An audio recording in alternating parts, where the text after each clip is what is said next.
Il y a quelques jours, un membre d'un groupe de coiffeurs postait le fait qu'elle avait des allergies aux produits de coloration et même des allergies aux produits de coloration végétale. Donc elle avait dans l'idée de créer un espace où elle ne ferait que de la coupe et du soin et elle nous demandait notre avis.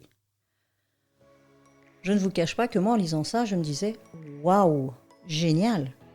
Des coiffeuses qui n'abandonnent pas pour autant et ont trouvé une solution pour parer.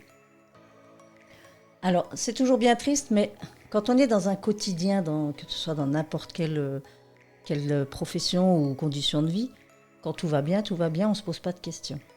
Et puis, à un moment donné, vous vous retrouvez face à une situation où, ok, qu'est-ce que je fais ?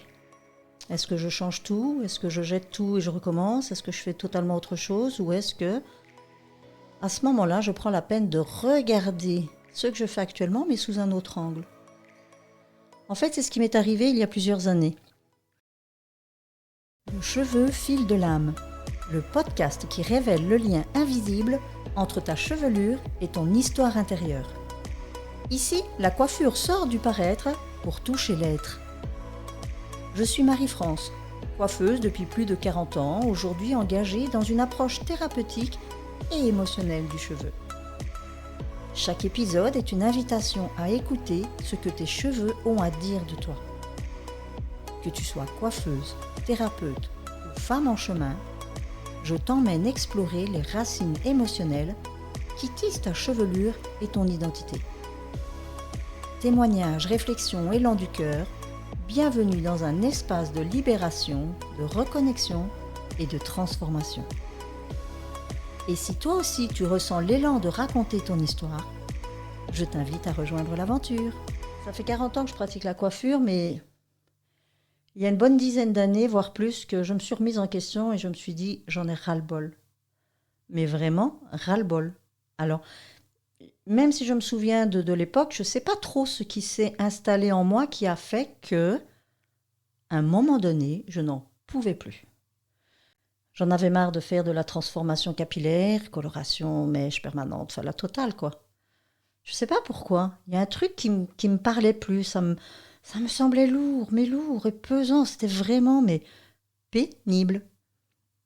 Et puis dans mon esprit c'était mais pourquoi autant colorer les cheveux ? Pourquoi ne pas les laisser naturels ? Pourquoi ne pas les accepter tels qu'ils sont ? Alors évidemment là c'est encore aussi toute une approche différente, parce que toutes les femmes ne sont pas prêtes à ça, n'ont pas envie, ou ainsi de suite. Et moi, je me souviens qu'à l'époque, j'avais dit à mes amis, j'en ai marre, j'ai envie d'arrêter. Et j'avais sorti un slogan, belle au naturel. Et donc, mon idée, c'était d'arrêter tout ce qui était transformation chimique et ne faire que de la coupe et du soin. Alors évidemment, je ne vous cache pas que dans la coiffure, ce qui fait quand même vivre, c'est aussi ce côté transformation capillaire, tous ces produits, toutes ces techniques qui font que c'est un budget évidemment plus élevé pour la cliente. Peut-être que ce qu'on ne pense pas non plus, c'est que c'est un budget élevé pour nous parce qu'il faut acheter ces produits. Alors c'est sûr qu'on les achète à un certain tarif et qu'on les revend à un autre, mais quand même, on a du stock. Moi, je me souviens un jour d'avoir été saturée de mon stock parce que je n'arrivais pas à l'écouler aussi vite qu'il rentrait. Parce qu'il y avait des firmes, je ne sais pas encore aujourd'hui si c'est comme ça parce que je ne travaille plus avec les firmes, mais à une époque, c'était fallait acheter les bidons par 3 et puis il fallait acheter toute la collection, shampoing, après shampoing, masque. Donc vous vous retrouviez avec 9 produits dans votre armoire déjà, sans même avoir encore rien fait. Et donc je pense qu'une accumulation de plein de choses comme ça ont fait que j'étais à saturation. Et puis la vie, elle vous envoie ce qu'elle doit vous envoyer. Et alors moi, ça n'a pas été du tout un problème d'allergie. Il y en a, c'est un burn-out. Alors j'ai pas voulu attendre le burn-out, mais je pense que je devais pas en être loin parce que dans mon esprit, c'était OK. Ou je fais et je mets en place ce que j'ai décidé de faire, c'est-à-dire d'arrêter tout ce qui est technique, et puis adviendra ce qu'il adviendra, ou de toute façon, je ferme boutique. Donc, j'avais rien à perdre, en fait. Mais m'arrêter pour m'arrêter, j'avais pas envie non plus, parce que voilà, j'avais pas envie de ne plus travailler, j'avais pas envie de quitter ce métier, mais c'était une manière de se dire, tiens, je vais regarder ça sous un autre angle. Eh bien, voir autrement, ça m'a été vraiment favorable. Le fait est, c'est comme pour toute situation, quand vous le faites avec le cœur, quand vous le faites avec vraiment, j'ai envie de dire, conviction. Parce que pour moi, c'était le tout pour le tout. C'était pas un à peu près, je vais essayer, si ça marche pas, je recommencerai les couleurs. Et puis si vraiment mes clientes ont peur que, ou si j'ai peur de les perdre, et ben ok, je changerai encore. Non, il y en a marre de faire les choses pour les autres. Parce que les faire pour les autres, c'est ne sait jamais s'écouter soi et c'est se déplaire. Et à un moment, on sature de faire ce qu'on fait juste pour plaire. Surtout qu'on sait bien qu'on ne va pas plaire à tout le monde et qu'il y aura quand même des retours. Donc là, j'ai eu des retours effectivement de tous les styles. Des gens qui sont partis, des gens qui sont restés, des gens qui m'ont suivi dans ma démarche. Il y a eu de tout. Mais moi, quand j'ai pris cette décision-là, une fois que ça a été vraiment décidé, exprimé et étalé au grand jour, je me suis sentie tellement légère. Rien que pour ça valait la peine. Et puis, c'est seulement après, au fur et à mesure, que je me suis aperçue que ça fonctionnait plutôt pas mal. J'ai même attiré évidemment des nouvelles clientes qui étaient justement dans cet air du temps de « j'ai envie d'arrêter ma couleur, j'en ai marre, j'ai décidé de rester naturelle ». Donc, c'était le moment pour elles de faire cette fameuse transition. Donc, ça a ouvert la porte à beaucoup d'autres personnes. Et c'est là où moi, toujours ma croyance de vouloir plaire à tout le monde, ou surtout ne pas vouloir déplaire, à un moment, c'est quand même de se rendre compte qu'on ne peut pas être dans la majorité. Donc moi, je me suis totalement épanouie avec ces femmes qui venaient avec l'idée d'arrêter leur couleur parce que ça allait totalement dans ma philosophie, dans mon approche et donc c'était très bien. Alors une chose à ne pas oublier, c'est que je faisais de l'individuel. Parce que dans tout ça, j'ai appliqué la coupe vibratoire, la coupe thérapeutique et le décodage capillaire émotionnel. Donc j'ai voulu apporter un soin extrême aux personnes, j'ai voulu aller toucher leurs émotions, aller toucher leur âme, leur être. Je ne voulais plus être dans le paraître. Et rien que ça, je pense que ça a été quelque chose qui a été très fort et très puissant. Pour l'avoir incarné si fort, j'ai attiré vraiment les personnes qui étaient très ouvertes à cet esprit. Même les autres qui étaient là au départ et qui se sont dit pourquoi pas, et ça a fonctionné. Alors, c'est pas d'automatique de faire la coupe thérapeutique à tout le monde ou le décodage, évidemment. Je fais aussi ce que j'appelle, alors quand je dis la coupe vibratoire, c'est la coupe, on va dire, un peu plus simple, qui apporte quand même tous les soins externes qu'il faut pour ce travail, mais en ne faisant que la coupe et pas le décodage. Donc, ça me permet quand même de contenter énormément de monde, sauf que toutes les femmes qui viennent, elles savent très bien que je ne leur ferai pas de couleur ou de mèche ou de transformation capillaire. Mais ça ne m'empêche pas de les coiffer. Donc elles peuvent se transformer où elles veulent, même chez elles avec des boîtes si elles veulent. Elles font ce qu'elles veulent avec leurs cheveux, je ne leur en empêche pas. Mais ce n'est plus moi qui applique ces produits-là. Donc pour en revenir à cette personne qui avait posté ce message sur le groupe coiffeur, je me suis dit waouh, c'est triste parce que... Alors c'est triste, non, en même temps, voilà, c'est la vie qui veut ça, mais il faut qu'on se trouve face à un mur en fait. Il faut que la vie, en fait, nous teste. Elle nous teste et elle nous dit, tiens, voilà, maintenant tu es face à ça, qu'est-ce que tu vas faire ? Alors, selon nos convictions, on continue. J'en connais plein qui ont complètement abandonné le métier et qui sont partis dans tout à fait autre chose. Et voilà, c'est de nouveau un choix personnel. Mais quand on a la conviction de ce qu'on fait et qu'on aime le métier que l'on fait, c'est triste et on a du mal et on se dit, mais j'ai fait tellement d'années que qu'est-ce que je vais pouvoir faire d'autre aussi ? Il y en a qui saturent complètement du métier totalement, et qui ne se posent pas de questions et qui vont totalement dans un autre domaine. Et puis il y a celles qui ont envie de rester. Et donc cette personne nous demandait ce qu'on pensait dans son idée de vouloir ne faire que de la coupe et du soin. Alors, je lui dis bravo, parce que moi ça fait bien plus d'une dizaine d'années que je fais comme ça. Et c'est génial. Et il y a tellement de moins de pression sur les épaules, parce qu'en parallèle, je suis aussi toujours ces coiffeurs qui font de la transformation. C'est quand même un sacré challenge à chaque fois. Et puis, je vois aussi ces clientes qui rouspètent. Pas toutes, évidemment, heureusement, mais bon, il y en a qui ont l'art aussi. Donc, il y a toujours un enjeu quand même assez fort. Et rien que ça, j'en vois plein qui disent, voilà, ils postent une photo, voilà ma cliente, comment elle est aujourd'hui, voilà ce qu'elle voudrait. Alors, évidemment, c'est une photo qui n'est pas toujours réaliste. Qu'est-ce que je vais faire ? Alors, c'est sympa, tous les autres, ils vont, ils donnent leur avis, ils donnent des formules et ainsi de suite. Mais ça fait partie d'un stress que je ne veux plus dans mon salon. C'est terminé.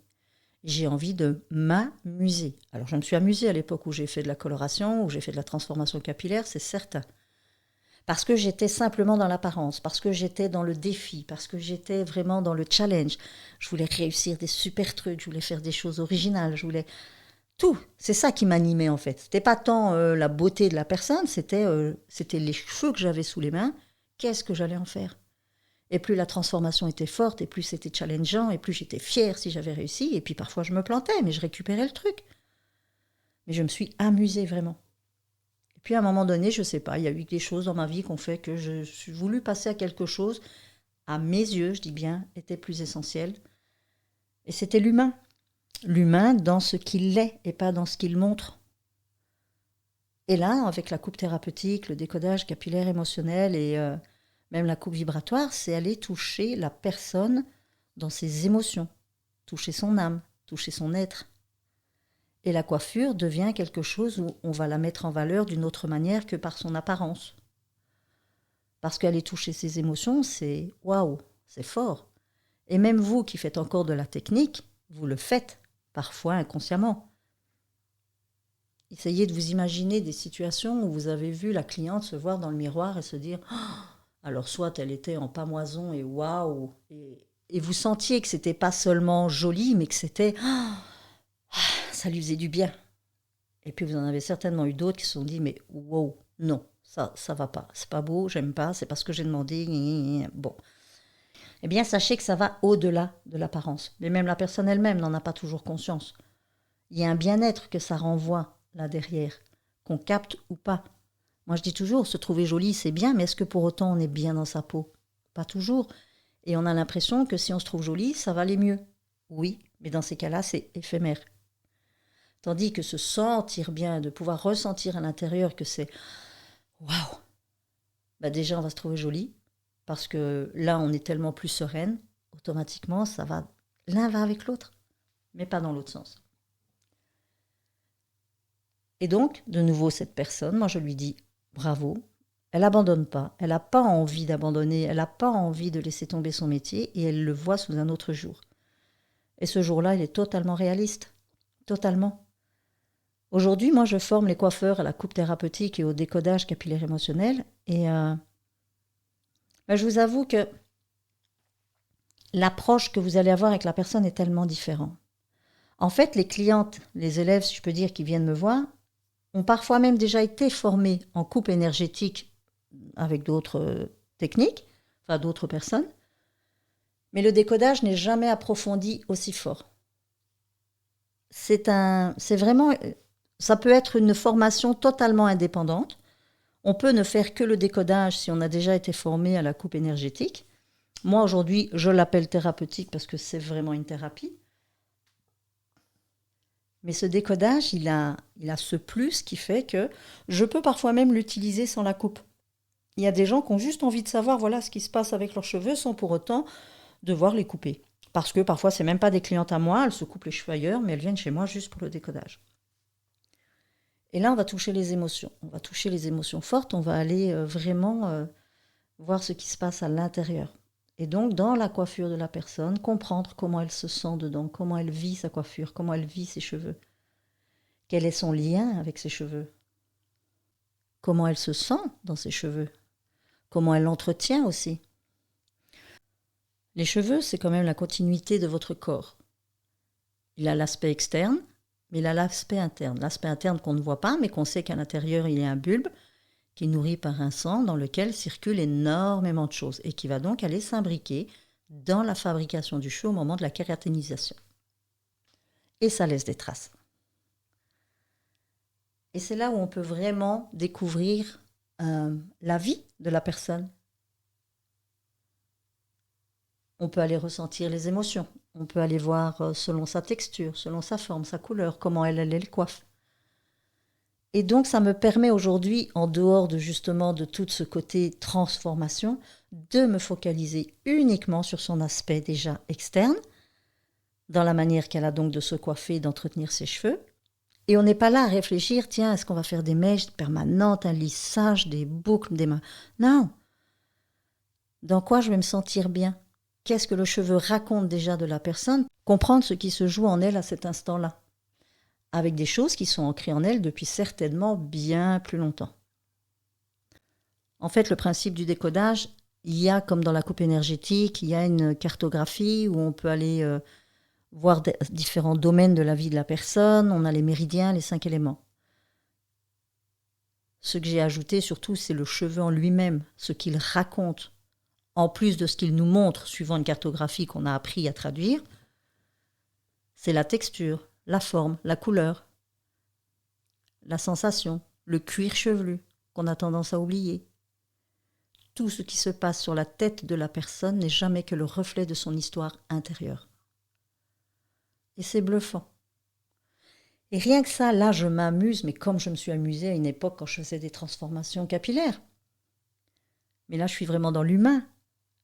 De nouveau, je ne dis pas que les coiffeurs ne sont pas dans l'humain, que du contraire. Mais parfois, on reste en superficie. Il y en a qui ne vont pas plus profondément. Alors peut-être que la cliente ne le demande pas non plus, je suis d'accord. Moi, évidemment, aujourd'hui, les personnes qui viennent me trouver, elles savent pourquoi elles viennent. Elles savent qu'on va les gratter quelque part. On sait que ça va piquer un peu peut-être. On sait que ça va toucher. Mais évidemment, c'est ça qu'elles viennent chercher. Elles viennent pas tant chercher une coiffure, mais une compréhension de ce qui se joue en elles. Tout comme un kinésiologue qui interroge votre corps, un réflexoplantaire qui interroge vos pieds. Ben moi, ce sont les cheveux. Et les cheveux, ils racontent énormément. Et vous tous, coiffeurs, coiffeuses qui m'écoutez, je sais que vous le savez. Parce que vous avez déjà repéré des situations dans lesquelles le cheveu ne réagit pas comme il faudrait. Qu'il y a un moment, une réaction qui se fait que vous n'attendiez pas du tout. Alors on a cette connaissance, on va dire, chimique qui font qu'on trouve ces raisons là-dedans, les causes. Mais une fois, donnez-vous la peine d'aller creuser plus loin. Demandez à la personne à ce moment-là qu'est-ce qu'elle est en train de vivre dans sa vie, qu'est-ce qui se passe en elle qui fait qu'aujourd'hui il y a quelque chose qui ne passe pas. Et c'est pas seulement une question de menstruation, soyons clairs. Mais il y a plein d'autres choses. Savoir s'il y a une médication, savoir s'il y a un problème émotionnel, savoir s'il y a un problème psychologique, savoir s'il y a un régime alimentaire, savoir si en même temps il y a eu quelque chose de changé dans sa vie ces derniers temps. Ça peut paraître intrusif, ça peut paraître curieux, mais expliquez bien à la personne que c'est important de savoir ce qui se passe à l'intérieur pour comprendre la chimie extérieure. Les deux sont en corrélation. Le cheveu n'est pas qu'un simple fil de pêche qu'on a collé sur une tête avec lequel on joue comme on a envie, comme une poupée Barbie. Non. C'est la partie intégrante de la personne qu'il faut respecter au même titre. Aujourd'hui, j'avoue que la chose qui me dérange encore fortement, c'est ces problèmes de décoloration de cheveux qu'on met dans un état pitoyable et que... Ouais, la cliente, quand elle sort, évidemment, c'est tout beau, tout joli, parce qu'on lui a fait les soins miracles, on lui a fait du lissage, on lui a fait un cheveu brillant, et c'est beau. Je donnerais cher pour voir la cliente quand elle va se laver les cheveux elle-même, même si elle a acheté les super produits miraculeux du coiffeur. Elle ne refera jamais la manière dont vous l'avez fait, et elle va surtout vite se rendre compte de l'état vraiment de son cheveu. Parce qu'au bac à shampoing, on fait du camouflage, et on y va. On y va. Et là, oui, je suis jugeante parce qu'il y en a qui ne sont pas regardants. Et on y va, on met du produit, on camoufle, on fait tout ce qu'il faut pour. Et puis après, la cliente, elle revient en disant « Oh, mes cheveux !» Ou en général, elle ne revient pas, elle va trouver un autre coiffeur en disant « Voilà, celui-ci m'a raté, j'aimerais bien que vous essayiez de récupérer le truc. » Mais nous, récupérer les affaires des autres, non, c'est pas top, quoi. Mais ça existe encore. Et ça existera toujours, de toute façon. Donc voilà, c'était juste vous expliquer que moi aujourd'hui j'avais cette envie d'aller me tourner vers l'émotionnel, vers l'humain, vers l'être de la personne, pas son paraître. Et comme je vous disais, je suis aussi donc j'ai créé une formation qui permet donc de passer à la coupe thérapeutique ou simplement au décodage capillaire émotionnel si vous êtes déjà formé à la coupe énergétique. Et puis on peut simplement discuter si vous voulez pour voir par rapport au parcours, comment ça se passe, comment ça a été vécu. Alors, je ne dis pas que c'est waouh, H24. Il y a des hauts et des bas, comme dans n'importe quelle profession, dans n'importe quelle situation. Parce qu'il n'y a pas que le boulot. Il y a la vie à côté. Il y a le personnel. Parce que ce que j'ai envie de dire, c'est que au moment où moi j'ai vécu ces transformations, c'est parce que dans ma vie aussi, il se passait beaucoup de choses. Donc, il y a une répercussion sur mon privé, évidemment. Et ce que je vis dans mon privé a une répercussion dans mon professionnel. Vous savez, à l'école de coiffure, combien de fois on m'a dit... Tes problèmes, tu les laisses dehors. Quand tu rentres au salon, tu es âge dispo pour les clientes. Oui, d'accord. J'ai été éduquée comme ça, mais il y a un moment où je me suis dit non, stop, ça suffit.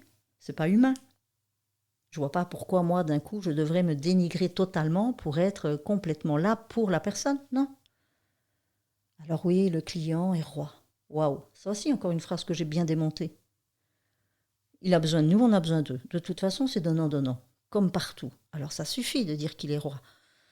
Moi, si c'est pas elle, ce sera une autre. C'est pas grave. Et ça, j'ai réussi à me le mettre dans l'esprit. Celles qui viennent plus. Je me pose souvent la question, mais qu'est-ce que j'ai bien pu faire? J'aimerais autant qu'on me dise, tiens, je viens plus parce que ça m'a dérangé ou quoi. Ok. Puis des fois, il y en a qui viennent plus simplement parce qu'elles n'ont pas envie ou parce qu'elles ont déménagé ou parce que je ne sais pas. Et elles vont pas prendre le temps de m'appeler pour me dire, écoute, excuse-moi, je viens plus parce que. Donc tout ça pour vous dire qu'aujourd'hui, la coiffure peut être pratiquée de manière totalement différente. Je vous invite juste à un moment donné de vous poser la question. Comment je me sens aujourd'hui encore dans mon métier? La manière dont je l'aborde me convient-il encore? Le lien que je crée avec les clients est-il bien pour moi, comme pour elles? Mais ça, pour elles, vous ne pouvez pas répondre pour elles, mais au moins pour vous.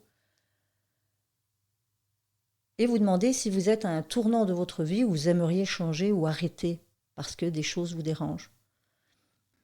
Cette pratique est tellement innovante, mais surtout tellement juste, tellement belle, tellement bienveillante. Et elle va vous faire du bien autant qu'à vous, qu'à l'autre, vraiment. Parce qu'en abordant les émotions de l'autre, vous allez automatiquement aborder les vôtres. Et donc on n'est plus dans le côté où vous vous éteignez pour écouter l'autre. Non, ça suffit. Moi, chaque cliente qui vient, c'est un partage, un réel partage.